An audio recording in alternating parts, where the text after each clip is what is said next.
Censor board வந்து ஒன்றிய அரசு கிட்ட தான் இருக்குது. பிஜேபி அரசாங்கத்துக்கிட்ட தான் இருக்குது. அதுல இருக்கக்கூடிய அவங்க நியமித்த உறுப்பினர்கள் தான் இந்த படத்துக்கு சான்றிதழ் கொடுக்க மறுக்கிறாங்க. அப்படி இருந்தும் கூட விஜய் வந்து வாயே திறக்க மாட்டேங்கிறாரு. அது என்ன நினைக்கிறீங்க? அவர் பொறுமையா இருக்காரு. சரி, நம்ம அடுத்து வந்து சுப்ரீம் கோர்ட் போலான்ட்டு அப்பீல் பண்ணணும்னு இன்னைக்கு சொல்லியிருக்காங்க. பாப்போம், கண்டிப்பா வெற்றி நமக்கு தான். ஜனநாயகம் வெல்லும், அதுக்கு மாற்றுக்கிறது கிடையாது. இத்தனை பேர் பேசுறாங்க. இது வந்து ஒரு ஒடுக்குமுறை, ஜனநாயகத்தையே குழி தோண்டி புதைக்கிறாங்க ஒன்றிய அரசு, பாஜக அரசுன்னு. அப்படி இருந்தும் கூட விஜய் குரல் கொடுக்கல. அது எப்படி பாக்குறீங்க? கள்ள மௌனம் காக்குறாருன்னு பாக்குறீங்க? அவர் மௌனம்னா ஏதோ கண்டிப்பா இருக்கும், திரும்பி சொல்லுவாரு. மௌனம் கண்டிப்பா கலையுங்க, அது விரைவில் அது நல்லா அறிவு வரும்.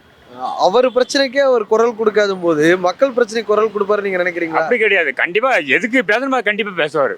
கண்டிப்பா பேசுவாரு. இதுக்கு பேசி இருக்கணும்ல. ஏன்னா இதுக்கு முன்னாடி இது வந்து கோர்ட்ல வழக்கு இருக்காங்க, என்ன மாய் பண்ண முடியாது. கண்டிப்பா பேசுவாரு. நல்லது நடக்க, வேற மாட்டுக்கிறது கிடையாது. இதுக்கு முன்னாடி தலைவா படம் பார்த்திருப்பீங்க. அதுக்கு ஒரு தடை, அதுக்கு ஒரு பிரச்சனை வரும்போது அவர் வந்து பேசினாரு, வருவாரு. இப்ப கோர்ட்ல இருக்கா, அவரு பேச முடியல. அது முடிவுக்கு அப்புறம் வருவார் கண்டிப்பா. சென்சார் போர்டு யார் கண்ட்ரோல்ல இருக்குங்கிறது எல்லாத்துக்குமே தெரியும். இங்க இருக்கக்கூடிய பொல்யூஷன் கண்ட்ரோல் போர்டுனா ஸ்டேட் கவர்மெண்ட் கண்ட்ரோல்ல இருக்கு. ஒரு ட்ரைபல் கமிஷன்னா ஸ்டேட் கவர்மெண்ட் கண்ட்ரோல்ல இருக்கு. ஒரு குடிநீர் வடிகள் வாரியம்னா ஸ்டேட் கவர்மெண்ட் கண்ட்ரோல்ல இருக்குன்னு நமக்கு தெரியும். அதே போலதான் சென்சார் போர்டுங்கிறது யூனியன் கவர்மெண்ட் கண்ட்ரோல். அதுக்கு ஸ்டேட் கவர்மெண்ட்டுக்கு சம்மந்தம் கிடையாது. அவங்க வந்து இவ்வளவு குடைச்சல் கொடுக்குறாங்கிறது நமக்கு வெளிப்படையாவே தெரியுது. இவரோட கடைசி படம் வேணும்னே தாமதப்படுத்துறாங்கன்னு நல்லா தெரியுது. இல்லை சென்சார் கொடுக்கக்கூடாது, நம்ம வலையில் விழுகணுங்கிறதுக்காக நிறைய விஷயங்கள் பண்ணுறாங்கன்னு தெரியுது. அப்படி இருந்துமே அவர் எந்த குரலுமே கொடுக்க மாட்டேங்கிறாரு. அவங்களை எதிர்த்து பேச மாட்டேங்கிறாரு. நேற்று நீங்கள் பார்த்துருப்பீங்க, சிஎம் வந்து ஒரு விஷயத்த சொல்கிறாரு. இடி சிபிஐ மாதிரி யூனியன் கவர்மெண்ட்டுக்கு இன்னொரு அமைப்பு வந்து போயிருச்சு, சென்சார் போர்டு அவங்க கண்ட்ரோலில் சிக்கிருச்சு, இவங்க எல்லாம் அதுக்கேற்ற மாதிரி தான் நடந்துக்கிறாங்க. ஆனால் விஜய் குரல் கொடுக்கவே இல்லையே. ஆக்சுவலி குரல் கொடுத்துருக்கணும். மேபி விஜய்க்குன்னு ஒரு அட்வைசர் இருப்பாங்க, இல்லாமலாம் இருக்க மாட்டாங்க. மேபி அவங்க சொல்லியிருக்கலாம், கொஞ்சம் சைலண்டாக இருங்க, பொறுமையாக இருங்க அப்படி சொல்லியிருக்கலாம். அதனால கூட அவர் இருந்திருக்கலாம். அந்த மாதிரி என்னன்னா, இப்போ திருப்பரங்குன்ற இஷ்யூ வருது. தப்போ ரைட்டோ, கவர்மெண்ட் செய்கிறது தப்போ ரைட்டோ, ஏதோ ஒன்று சொல்லணும்ல ஒரு அரசியல் கட்சி. நான் இப்போ அதிமுக சொல்லுது நீதிமன்ற உத்தரவை நீங்கள் பின்பற்றுங்கன்னு. விஜய் அந்த மாதிரி எதுவுமே சொல்ல மாட்டேங்கிறாருல எதுலையுமே. அவருக்கு அந்த அளவுக்கு அனுபவம் இல்லைன்னு நினைக்கிறேன், என்னை பொறுத்த வரைக்கும். ஏன்னா அனுபவம் எல்லாத்துலேயும் குரல் கொடுக்கணும், நீங்கள் சொல்கிறது 100% கரெக்டு. அந்த அளவுக்கு அவருக்கு வந்து மேபி அனுபவம் இல்லை. அவருக்கு சில அட்வைசர் இருந்தாலும் அந்த அட்வைசரும் சொல்லணும், நீங்கள் இந்த மாதிரி பேசுங்க, இப்படி பேசுங்க அப்படின்னு சொல்லியிருந்தாருன்னா மேபி பேசியிருக்கலாம். தவறான ஆலோசனைகள் வழங்கப்படுதா? தவறான ஆலோசனை எனக்கு இது வரைக்கும் தவறான ஆலோசனை அவருக்கு வழங்கப்படலை. இப்போ சென்சார் போர்டு தான் தணிக்கை கொடுக்கல. சென்சார் போர்டு யார்கிட்ட இருக்குன்னா யூனியன் கவர்மெண்ட் கிட்ட இருக்கு, ஒன்றிய அரசு கிட்ட. சிபிஐ தான் சமன் பண்ணுது. அது யாரோட அமைப்புன்னு பார்த்தா யூனியன் கவர்மெண்டோட, பிஜேபி ஆளக்கூடிய அரசோட ஒரு அமைப்பு. ரெண்டு விஷயம் குறி வச்சு தாக்குறாங்கன்னு எல்லாத்துக்குமே வெளிப்படையாக தெரியுது. இப்போ உங்களுக்கும் தெரியும் விஜய் வந்து ஒரு கட்டம் கட்டுறாங்க அப்படின்னு. அப்படி இருந்துமே விஜய் வாயையே திறக்க மாட்டேங்கிறாரு. ஏன்னு இந்த ஜனநாயக படத்தை வந்து பார்த்தீங்கன்னா ஒரு சில இது அரசியல் சேர்ந்த மாதிரி இருக்கும் படம். பட் இந்த அரசியலில் வந்து அவரை கொஞ்சம் உயர்த்தி பண்ணுற மாதிரி நடந்திருக்கு ஒரு சில விஷயத்தில். அது வந்து வெளியே வந்தால் இது எது இன்னும் நிறைய பெருசாக ஆகுமான்ற ஒரு கருத்து கணிப்பு. இன்னொன்று அரசியல் ஆரம்பிச்சிட்டாரு.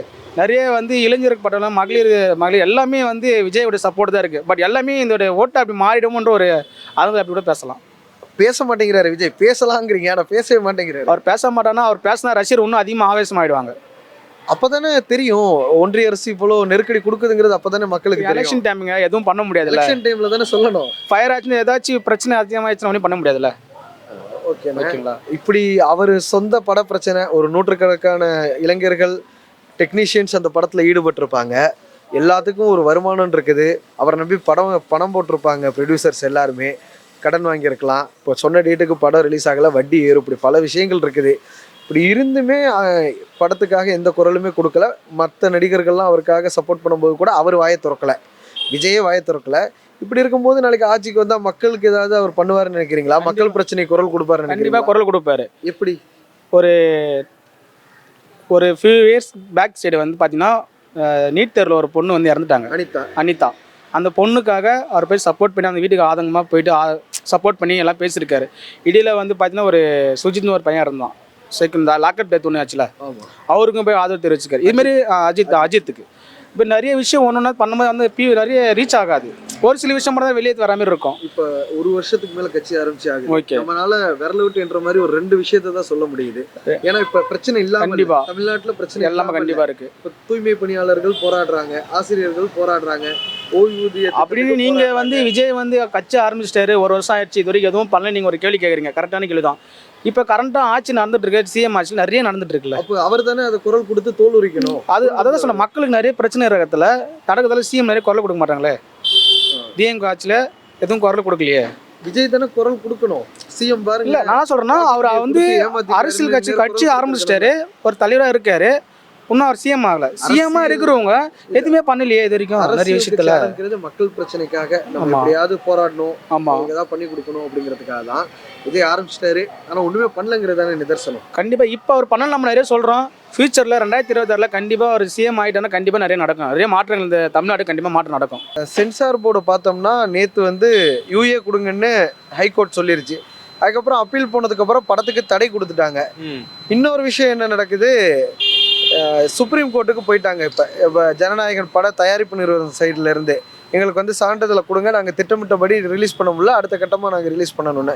இப்போ எல்லாத்துக்குமே தெரியுது யூனியன் கவர்மெண்ட் சென்சார் போர்டு கொடுக்க மாட்டேங்குது. அப்புறம் ஏன் சைலண்டாக இருக்காரு? நிறைய பேர் குரல் கொடுக்குறாங்க விஜய்க்காக. வெங்கட் பிரபு, சிலம்பரசன், ஜெயம் ரவி எல்லாம் பராசக்தியில் நடிச்சுட்டு அவர் குரல் கொடுக்குறாரு. ஆனால் விஜய் பேச மாட்டேங்கிறாரு. ஏன்? அவரோட கடைசி படம், ஒரு பக்கம் அரசியல் வர போகிறாரு. இப்போ போயிட்டு ஒரு படத்துக்காக அவர் எதிர்த்து நின்று பேசி அந்த தலைவலியை கொண்டு வர வேணான்றதுக்காக பொறுமையாக இருக்காருன்னு நினச்சிக்கலாம். நீங்கள் இப்படி சொல்கிறீங்க, ஒரு தலைவலியை அவர் கொண்டு வந்துடக்கூடாது, ஒரு பிரச்சனைகளை சிக்கிக்க கூடாதுன்னு. அப்புறம் எப்படி நாளைக்கு மக்கள் பிரச்சனைக்காக குரல் கொடுப்பாரு? அப்போ பிஜேபி தான் நினச்சிருமோ, திமுக தான் நினச்சிருமோன்னு அவர் யோசிக்க மாட்டாரா? அப்படி யோசிக்கலாம். பட் இது ப்ரொஃபஷ்னல். இது வந்து இப்போ மக்களுக்கு பண்ண போகிறது வந்து சமூக சேவையாக வர போகிறாரு. இப்போ நடிச்சிட்டு தான் ஒரு ப்ரொஃபஷ்னல்.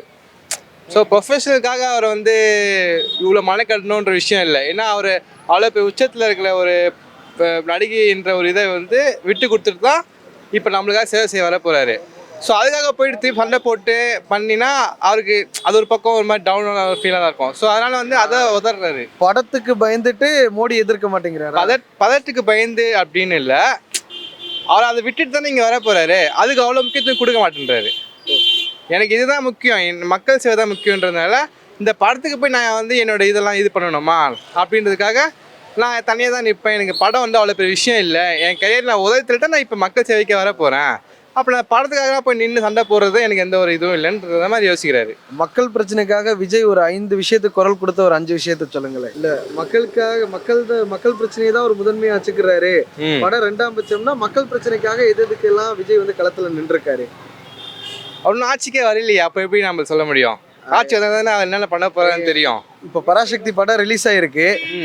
அண்ணா வந்து 67க்கு அப்புறம் இந்த விஷயங்கள்லாம் பண்ணல. 67ல் ஆட்சியை பிடிச்சாருன்னா அவர் 49லேருந்து ஒரு போராட்ட களத்தை சந்திச்சாரு, பல மக்கள் பிரச்சனைகளுக்கு குரல் கொடுத்தாரு. இப்படி பல விஷயங்கள் இருக்குது. ஆட்சிக்கு வந்தால் தான் பண்ணணுங்கிறது இல்லை. ஆட்சிக்கு வரணும்னா நீங்கள் மக்கள் சேவை ஏதாவது ஒன்று பண்ணணும்ல. என்னென்ன பண்ணியிருக்கிறாரு விஜய்? இந்த ஃப்ளட்டெல்லாம் வந்துச்சுல்ல, அப்போல்லாம் நிறைய நிதி உதவி கொடுத்துருக்காரு. எவ்வளோ? அது நம்ம கடைசியாக 2023-24 மழை வந்தது, வெள்ளம் வந்தது கொடுத்துருக்காரு. நம்மளுக்கு மறைமுகமாக தெரியும். கட்சிக்காரங்களை கூட நம்ம பார்க்க முடியல. அப்போ கட்சி ஆரம்பிக்கல. கட்சி 2024 பிப்ரவரி மார்ச்ல ஆரம்பிச்சிட்டாங்க. ஃப்ளட் வரும்போது தான் இது இருந்துச்சா? இல்லை, இருந்தது. கட்சி இருந்தது. ஓகே, களத்தில் இல்லை, யாரும் போய் ஹெல்ப் பண்ணலன்றீங்க. தெரியல, அவர் மறைமுகம் நிறைய விஷயம் பண்ணியிருந்துருக்கலாம், நம்மளுக்கு வெளிப்படையாக தெரிஞ்சிருக்காது. நன்றிண்ணா. இப்போ வந்து ஒன்றிய அரசு வந்து குறி வச்சு விஜயை பழி வாங்குதுன்னே சொல்லலாம். ஏன்னா ஒரு பக்கம் சிபிஐ வந்து ஆஜராக சொல்லுது, டெல்லியில் வந்து ஆஜராகுங்க அப்படின்னு சொல்லுது.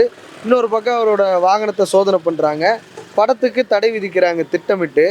ஆனாலுமே விஜய் வாயை திறக்க மாட்டேங்கிறாரு. இவர் நாளைக்கு ஆட்சிக்கு வந்தால் மக்கள் பிரச்சனைக்காக வாயை திறப்பாரா?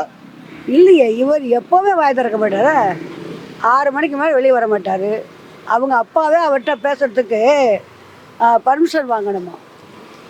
அவங்க அப்பாவே வந்து அவர்கிட்ட பேசுறதுக்கு பர்மிஷன் வாங்கணுமா அப்படின்னு சொல்லிக்கிறாங்க அவங்க கட்சிக்காரங்களே. அவர்கிட்ட அவங்க அப்பாவை பார்க்குறதுக்கே பர்மிஷன் வாங்கணும் அப்படிங்கிறாங்க. சொந்த அப்பாவை பார்க்குறதுக்கே பர்மிஷன் வாங்கணும்னு சொல்லும்போது அப்போ உங்களுக்கு மற்றவங்களோட இது வந்து என்ன பண்ணுவார் அவர்? அவர் வெளியிலே தமிழ்நாடா அவன் முதல்ல ஏங்க அவர் ஜெயிக்கிறதே முடியாதுங்கிறனால நீங்கள் ஆட்சிக்கு வருவாருன்றீங்க. அவர் நிற்கிற இடத்துலையே அவர் ஜெயிக்க முடியாது. இப்போவும் சொல்கிறேன், அன்னைக்கும் நான் சொன்னேன், அவர் நிற்கிற இடத்துலையே அவர் ஜெயிக்க முடியாது. நன்றி. அப்படி இருக்கும்போது அவர் எப்படி முதலமைச்சர் என்ன கனவு காண்றீங்களா?